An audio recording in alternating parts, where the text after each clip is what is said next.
Sekali lagi saya katakan tidak ada kemenangan atas alasan apapun. Orang boleh menghilangkan orang. Mereka menembak rakyat, tapi kemudian bersembunyi di balik ketek kekuasaan.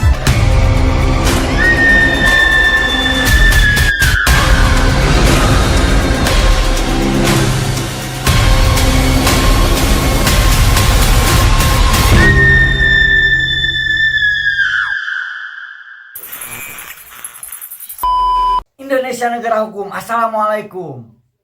Oke, kembali lagi teman-teman. Bahwasanya kita mengetahui betul banyak terjadi kasus di Indonesia yang salah satunya terjadi kepada seorang aktivis yang bernama Munir, bahwa dia itu lahir pada Desember 1965. Dia juga memiliki seorang istri yang bernama Suciawati dan juga dia memiliki 2 orang anak. Maka dari itu, bagaimana kisah selanjutnya yang dihadapi oleh Munir? Maka kita simak, oke? Let's go. Ini Munir. 20 tahun lalu, ia dibunuh dengan cara diracun saat transit dalam perjalanan ke Amsterdam.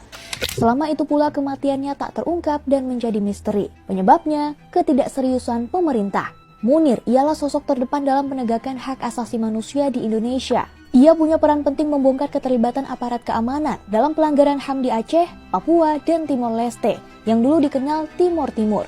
Pemilik nama lengkap Munir Said Talib ini juga menjadi salah satu pendiri organisasi penegakan HAM, kontras dan imparsial.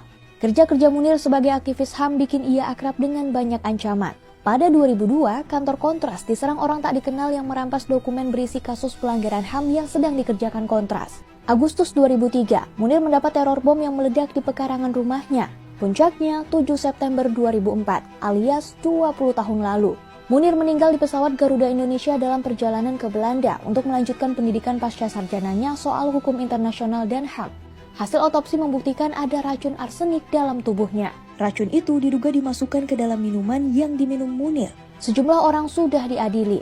Ex-pilot Garuda, Polikarpus Budihari Priyanto, yang didakwa melakukan pembunuhan berencana karena sempat meminta bertukar kursi dengan Munir sebelum Munir diberi minuman dan sekarat setelahnya.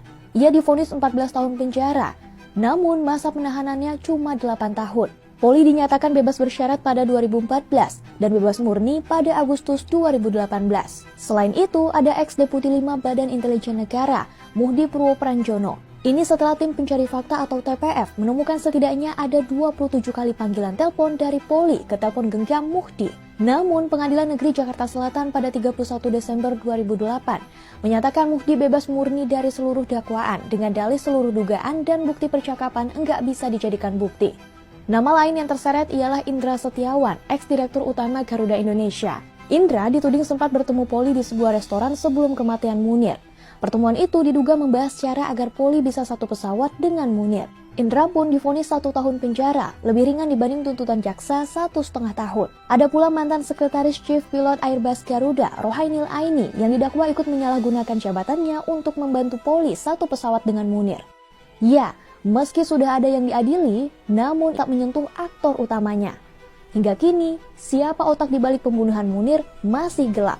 Presiden Joko Widodo pernah berjanji akan menyelesaikan kasus Munir pada 2016 lalu. Namun, sampai sekarang, pemerintah belum mempublikasikan laporan TPF sejak 2005.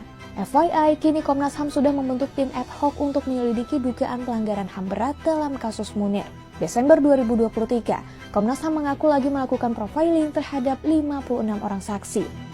Dari apa yang kita tahu tentang kasus pelanggaran berat yang terjadi terhadap seorang aktivis yaitu Munir, apakah ada suatu tindakan dan juga suatu pencarian fakta yang lebih jelas dan bisa disosialisasikan terhadap masyarakat terhadap yang menjadi kebenarannya, atau memang cukup menjadi satu sejarah yang sangat menyedihkan? Tim pencari fakta kasus Munir yang dibentuk oleh Presiden Susilo Bambang Yudhoyono menemukan bahwa Munir sudah masuk dalam daftar operasi intelijen sejak tahun 2002 untuk dihabisi. Dan diketahui setidaknya ada 2 kali percobaan terhadap Munir, namun selalu gagal. Munir sempat dicoba untuk diracun di kantornya sendiri dan juga ditabrak. TPF juga menemukan adanya block note yang berisikan skema susunan tempat duduk di kelas bisnis dan premium pesawat. Dari sketsa itu, ada 2 tempat duduk yang dilingkari, yaitu sebuah kursi di kelas bisnis dan sebuah kursi lainnya di kelas premium. Laporan TPF selama penyidikan sudah diserahkan kepada Menko Polhukam, Kapolri, Sekretaris Kabinet, Kepala BIN, dan juga Presiden. Tapi kenapa laporan tersebut tidak pernah dibagikan ke publik, bahkan sampai hari ini?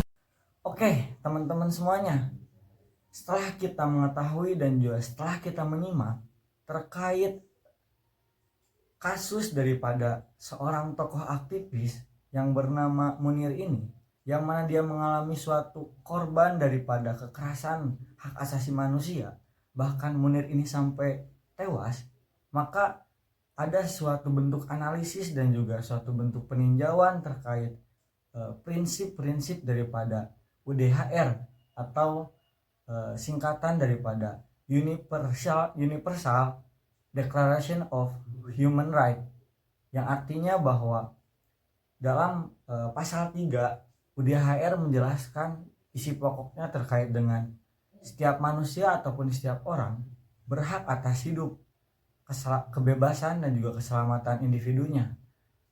Ketika kita sangkut pautkan dengan kasus Munir, bahwa Munir dibunuh secara terencana dan juga diracun, maka melihat daripada suatu kasus tersebut, bahwa itu sudah jelas dan juga sudah menjadi satu kebenaran bahwa dalam hal ini kasus pelanggaran HAM ini sangat-sangat melanggar daripada pasal 3 UDHR. Selanjutnya terkait dengan pasal 19 UDHR yang isi pokoknya terkait dengan setiap orang berhak ataupun memiliki kebebasan berpendapat dan juga berekspresi. Ketika kita sangkut pautkan dengan kasus Munir, bahwa kita mengetahui betul terkait sikap dan juga sifat bahkan cara berpikir Munir yang kemudian itu sangat membela terhadap hak asasi manusia, bahkan dia juga sempat membela daripada orang-orang yang mendapat kekerasan pada tahun 1998. Itu menjadi satu bentuk intimidasi sebelum pada akhirnya Munir ini dikatakan tewas gitu. Dan saya sampaikan kepada rakyat Indonesia berkaitan dengan tindak lanjut temuan dan rekomendasi TPF Munir, saya sebagai presiden waktu itu bertanggung jawab di dalam menegakkan hukum kasus meninggalnya Munir, dan lebih khusus di dalam merespons dan menindaklanjuti temuan serta rekomendasi TPF Munir. Oleh karena itu, saya mendukung langkah-langkah Presiden Jokowi jika memang akan melanjutkan penegakan hukum ini, jika memang ada yang belum selesai. Maka apa yang kemudian menjadi satu tanggung jawab dan juga kewajiban negara terhadap pelanggaran hak asasi manusia terhadap rakyatnya? Maka aku berpendapat mengenai hal tersebut, bahwasanya organisasi ataupun lembaga yang menaungi dan juga punya keterkaitan terkait dengan hak asasi manusia itu sudah semestinya dan juga sudah sewajarnya untuk coba mendesak terkait dengan negara, bahwasanya aku rasa negara ini menjadi satu penopang bagi rakyatnya, bahwa negara ini mempunyai kewajiban untuk menyejahterakan daripada rakyatnya. Maka daripada itu, desakan dan juga pengawasan terhadap lembaga-lembaga ataupun organisasi-organisasi yang menaungi terkait dengan hak asasi manusia ini perlu rasanya untuk ada satu tinjauan dan juga satu tindakan dan juga satu sikap yang kemudian itu berjalan secara masif. Seperti itu kiranya menjadi suatu bentuk analisis daripada apa yang kemudian menjadi pelanggaran daripada hak ataupun pelecehan daripada prinsip UDHR terkait kasus pembunuhan Munir, dan juga seperti apa sikap daripada negara yang seharusnya dilakukan untuk mencegah daripada kasus-kasus pelanggaran HAM yang selanjutnya itu bisa lebih transparan dan juga lebih bisa ada suatu pembuktian yang sifatnya itu konkret. Apabila tadi kita coba meninjau kasus Munir ini dalam Undang-Undang UDHR, maka kita tinjau mengenai salah satu surat yang ada dalam Al-Quran, yaitu surat Al-Isra gitu tepatnya, yang mana inti pokok daripada pembahasan ataupun maknanya itu terkait dengan bahwa orang itu tidak boleh membunuh orang lain gitu ya, tanpa alasan, ataupun membunuh orang lain karena dia tidak melakukan kerusakan gitu. Apabila dia membunuh orang lain tanpa alasan ataupun tanpa ada satu kejelasan yang memang itu merugikan, maka seolah-olah dia membunuh seluruh manusia gitu.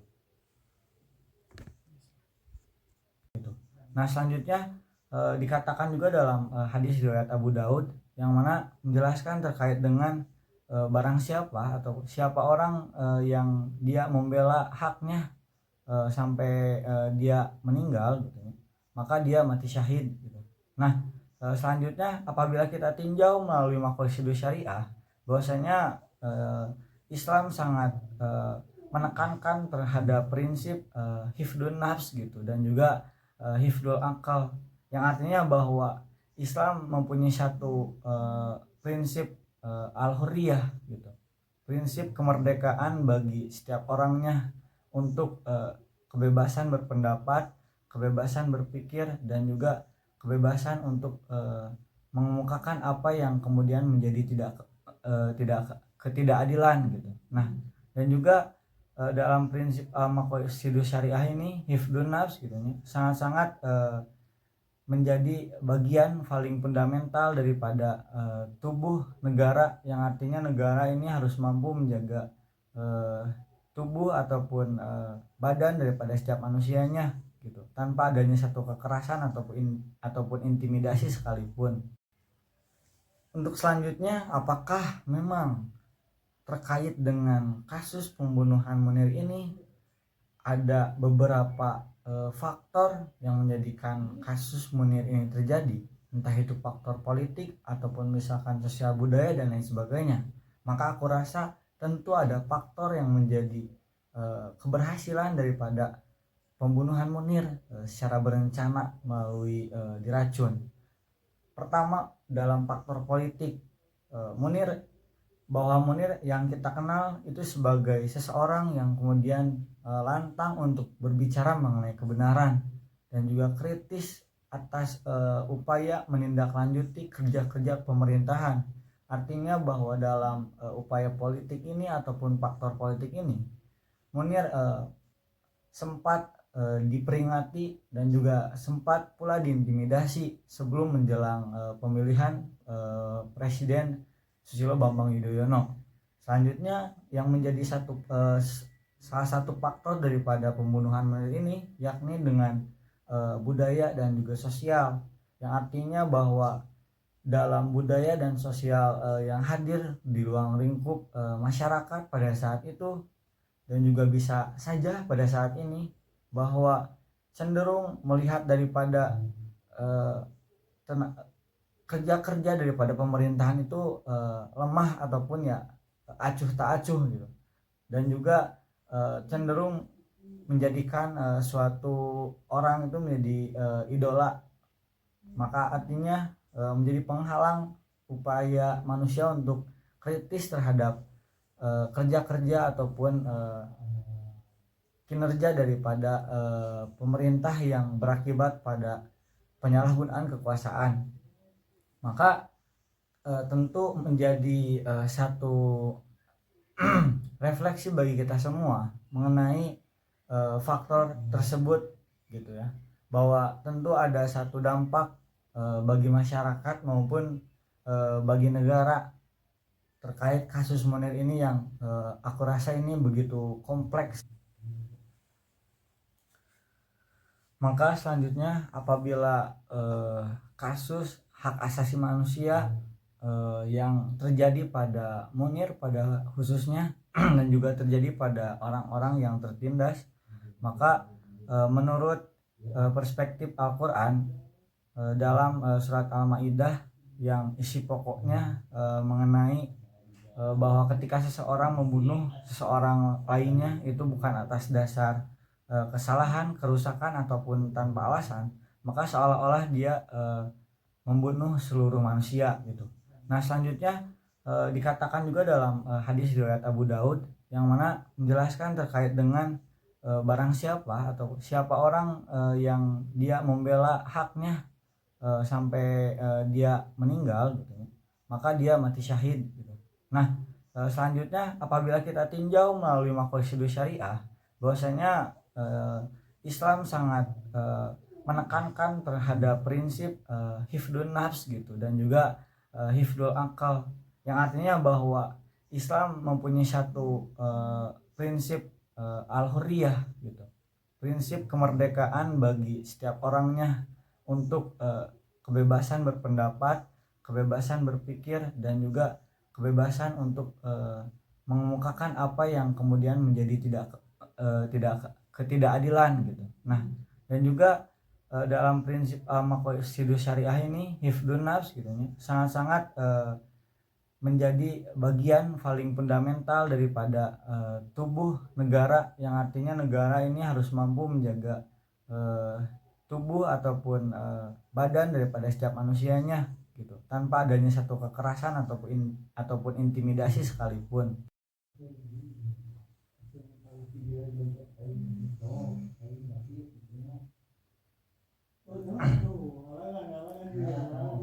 Selanjutnya terkait dengan beberapa pasal yang kemudian itu relevan terkait yang berhubungan dengan kasus Munir. Di antaranya itu ada pasal 340 KUHP terkait dengan pembunuhan berencana, yang kemudian itu aku rasa sangat-sangat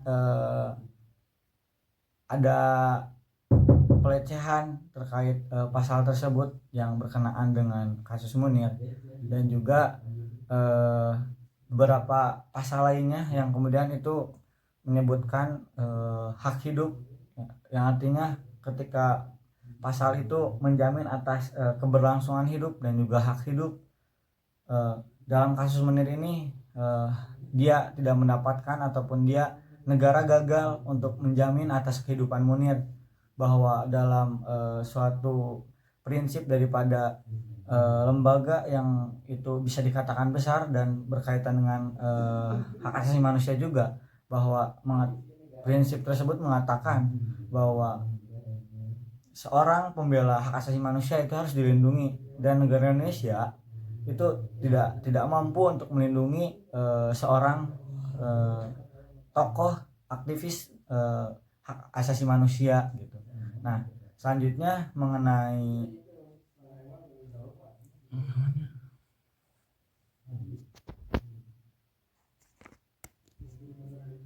setelah kita menjelajah dan juga setelah kita berusaha mendalami, menggali informasi dan juga menganalisis terkait kasus pelanggaran hak asasi manusia yang terjadi, dan juga yang menjadi korbannya adalah seorang pembela daripada hak asasi manusia yaitu Munir, maka bentuk daripada refleksi ataupun bentuk daripada renungan daripada kita sebagai manusia yang senantiasa berusaha menjaga daripada hak asasi manusia itu dalam diri kita, bahwa ada salah satu tokoh yang kemudian dia pernah berkata, yaitu Kiai Haji Mahbub Junaidi, seorang tokoh pergerakan. Dia mengatakan bahwa tanamkan kepada anakmu bahwa hak asasi manusia lebih penting daripada sama pentingnya daripada sepiring nasi.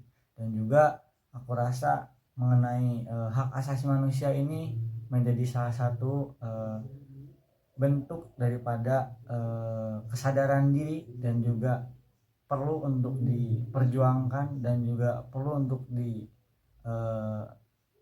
betul apa yang menjadi kelemahan daripada negara kita sebagai negara hukum, yang mana seharusnya menjadikan hukum ini menjadi legitimasi tertinggi, menjadi kekuasaan tertinggi, bukan menjadi legitimasi tetapi menjadi satu bentuk hal yang sifatnya harus ditaati dan juga harus dipatuhi. Maka artinya beberapa segmentasi pembahasan itu kiranya bisa kita cermati dan juga refleksikan bahwa sekurang-kurangnya pada saat ini Indonesia masih pada wilayah dalam permasalahan hukum tumpul ke bawah, tumpul ke atas dan juga tajam ke bawah.